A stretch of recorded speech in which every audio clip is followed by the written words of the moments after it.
Tavon Austin was one of the most exciting and electric players in college football history. And today we're going to take a look back at his college football career. This is a guy who was class of 2009, coming out of Baltimore, listed as two different positions. For On 3 and 24/7, he's listed as wide receiver. For ESPN, he was listed as an all purpose back. And that kind of played out throughout his career. Now, he's listed as the number 10 player in the state of Maryland. He was number 321 overall, 45th best receiver in the country from what I found. He held offers from West Virginia, Boston College, Illinois, Michigan, North Carolina, Pittsburgh, and Rutgers. And two of those teams we'll talk about here in a little bit. He set Maryland records for career points, touchdowns, and total offensive yards, as well as rushing yards.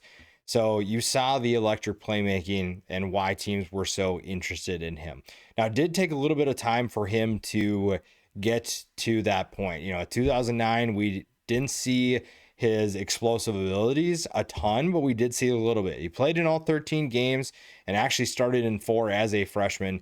He had a long reception of 58 yards for a touchdown against ECU. He also showed his talent as a returner, and that's something that we saw consistently from him was his return abilities, and he had an impact in the return game quite a bit throughout his career, and that's something that we saw as a young player, and we saw it again throughout his entire career. West Virginia finished the year 9-4, and they finished ranked 25th, and this was in the Big East. So you saw some exciting things from West Virginia in this conference. Go into the 2010 season, and you're looking at a team that enters the year ranked 25th, so they start where they finished the year before, and Tavon Austin has a little bit of a bigger role in this offense. He had 3 games in which he had multiple receiving touchdowns, Maryland, Cincinnati, and Pitt. He had 200-yard games against Maryland and Rutgers that year. The Rutgers game, he caught 6 passes for 121 yards, averaged 20.2 yards per catch and 1 touchdown. He also ran the ball 1 time for 46 yards and another score. So early you're seeing his ability to be a dual threat in this offense, and you're seeing his ability to be a returner as well. You just didn't see it maybe as much as a freshman, but you did see his ability to be a good receiver for them and how he was able to impact that offense. He finished 4th in the Big East in receptions that year. He was 5th in receiving yards, 8th in scoring touchdowns, 2nd on the team with 58 receptions, but he did lead the team with 787 yards. So you're seeing early that he's going to make an impact on this team. You're also seeing that he's getting chemistry with a quarterback that we'll get very familiar with here in just a little bit. Also led the team with 8 receiving touchdowns, and West Virginia finishes the year 9-4. They actually end the year unranked. I believe they were receiving votes in 2010, and they just didn't get into that top 25. Austin was a second-team All-Big East selection that year. Finished the year with 58 receptions, 787 yards, and 8 touchdowns. He ran the ball 16 times for 161 yards and 1 score. As a returner, he didn't do any punt returns. We've yet to see him do punt returns in his career up until this point.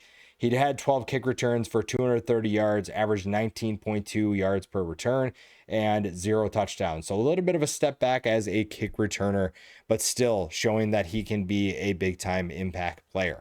The 2011 season is really where we see the Tavon Austin experience take off, and we see the West Virginia experience hit another level, and this is really where they hit their groove. They entered the year ranked 24th, and the year for the most part kind of got off to an uneventful start for Tavon Austin.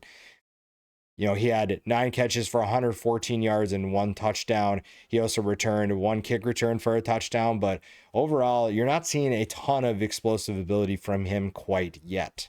That all kind of changed, though. You played Maryland, and he goes for 11 catches for 122 yards. And as a kick returner, 6 returns for 121 yards, which is 20.2 yards per return in a 37-31 win. The LSU game, they lose.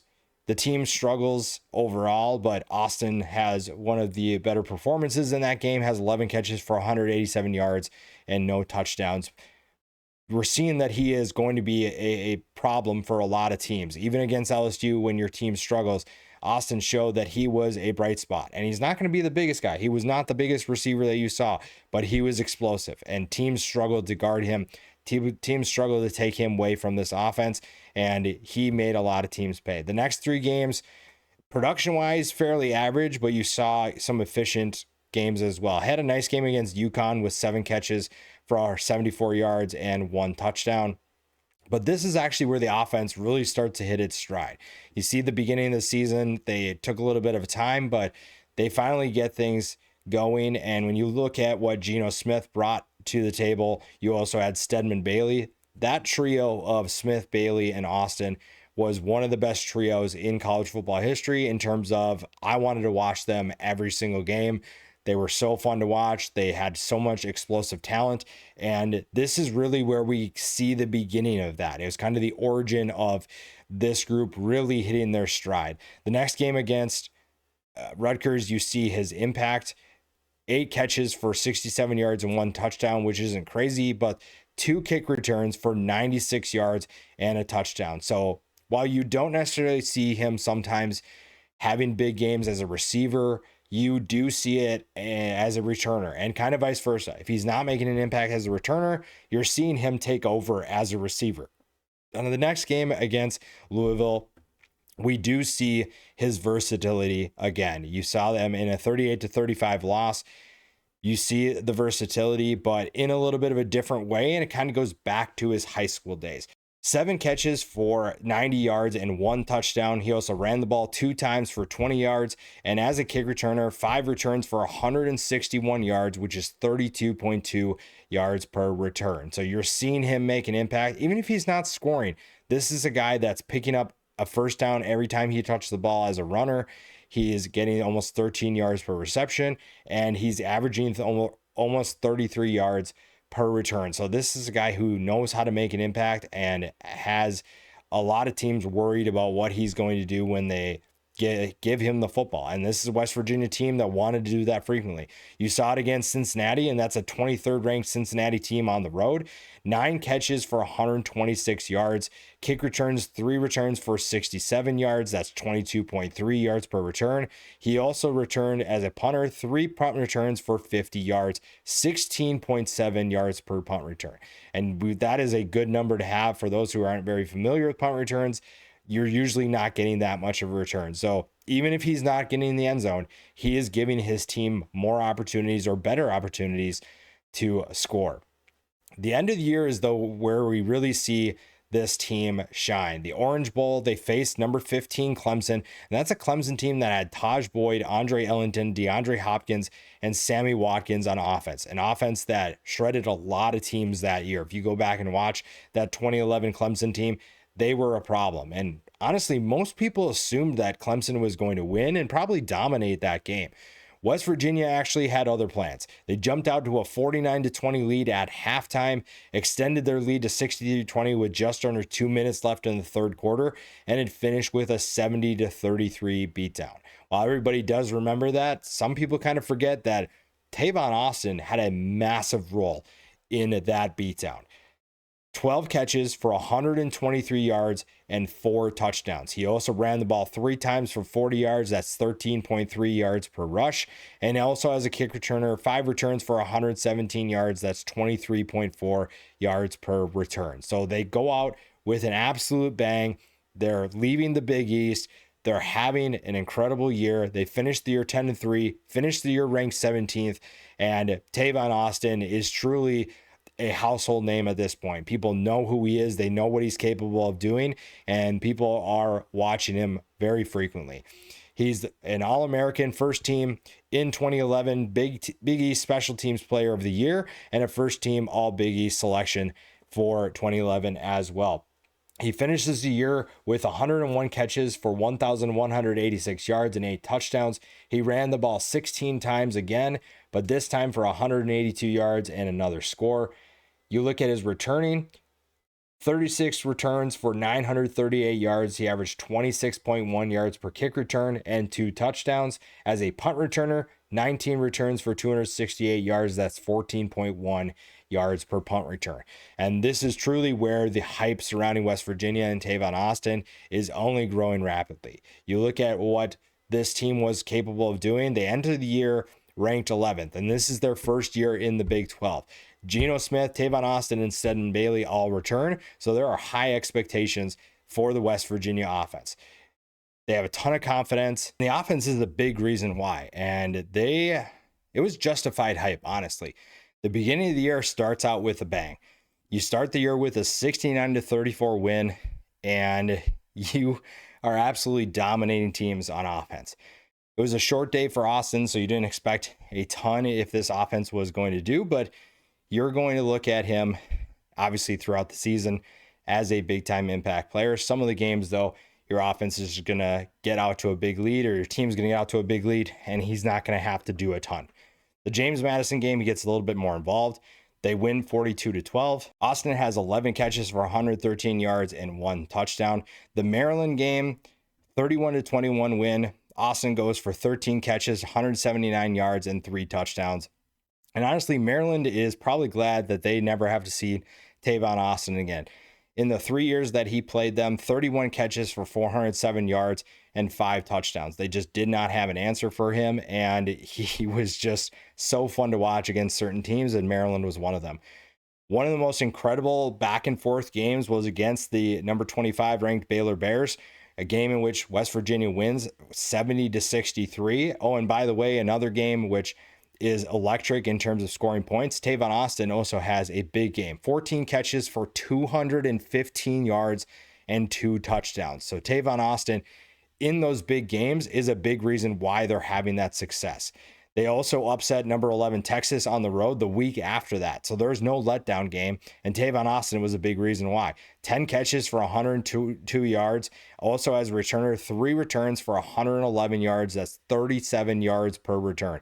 Teams did not have an answer for him in that stretch. This was a fun West Virginia team to watch, and is a big reason why we saw so much hype surrounding this offense. They were just absolutely crushing it, and Tavon Austin was a big reason why.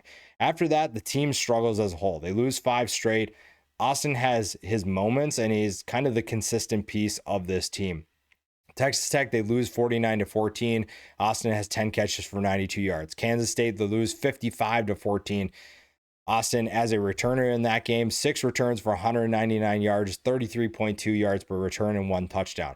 TCU, they lose 39-38 in double overtime. Tavon Austin, 11 catches for 101 yards and 1 touchdown. As a punt returner, 3 returns for 68 yards, 22.7 yards per return, and 1 touchdown. And then Oklahoma State, 55-34 loss, 11 catches for 79 yards and 1 touchdown. So again, you can see the defense is struggling, and the offense is struggling to find consistency. And part of that had to do with the rushing attack just wasn't doing it. Now, the passing attack appeared to be just fine, but teams didn't really have to respect West Virginia. Now, injuries, inconsistent play, all added up to their struggles, but the rushing attack needed a jolt. And it got to the point where they're hosting number 12 Oklahoma, and they needed a change. Otherwise, it was going to be another beatdown. So they decided to put Tavon Austin in a position that he's very familiar with, a position that we saw him do in high school. And again, we told you this coming back. One of the best moves that West Virginia ever made was putting him at running back for that game and the rest of the season. Running the football against Oklahoma, 21 rushes for 344 yards and 2 touchdowns. He averaged 16.4 yards per carry. And I just watched this game the other day. It's as good as everyone remembers it. As a receiver, he still caught 40 passes for 84 As a receiver, he still caught 4 passes for 82 yards. That's 20.5 yards per catch. And as a returner, 8 kick returns for 146 yards. So Tavon Austin got the ball a ton, and they realized, why not give our best player the ball a lot more? Put him in a position where he can make plays, and you have to give offensive line credit. They did make a lot of running room for him, but Tavon Austin was so electric that you do have to give him the credit as well. When you rush for 344 yards, everything seems to be going right. Oklahoma literally couldn't do anything. They didn't have an answer for him. Unfortunately, West Virginia's defense didn't have an answer for Oklahoma's offense either. They lost 50-49. I believe that was the game where Kenny Stills had a monster game as well. So again, another loss, but Tavon Austin is obviously the star. From there, they keep using Austin as a running back, and it works fairly well. You look at his numbers and what he did. it was the right move. West Virginia ends the year with a Pinstripe Bowl loss to Syracuse, so the hype definitely died quickly. They finished year 7-6, end the year unranked. A very disappointing year, but a good year for Tavon Austin. He wins the Paul Hornung Award for most versatile high-level performer. He wins the Jet Award for return specialist, another first-team All-American selection, Big 12 Special Teams Player of the Year, and a first-team All-Big 12 selection as well. You look at what he did for his senior season, 114 catches for 1,289 yards and 12 touchdowns. He ran the ball for a career high 72 times for 643 yards and 3 touchdowns. As a returner, 32 kick returns for 813 yards, 25.4 yards per return, and 1 touchdown. As a punt returner, 15 returns for 165 yards, and his lone punt return touchdown of his career. So Tavon Austin proved that he was electric through and through. Even when his team struggled, he was a bright spot. And honestly, he was so fun to watch. And there's a reason why his highlight tape on YouTube is one of the most viewed highlight tapes in the history of any college football highlight tape. He was that good. He was super exciting, and West Virginia's ability and willingness to put him in positions to be successful, whether it was at wide receiver or running back, is what made him so fun. Let me know who else you want to see in this series. This was really fun to put together. We're just getting started with the career videos. As always, subscribe to the channel, and we'll see you in the next video.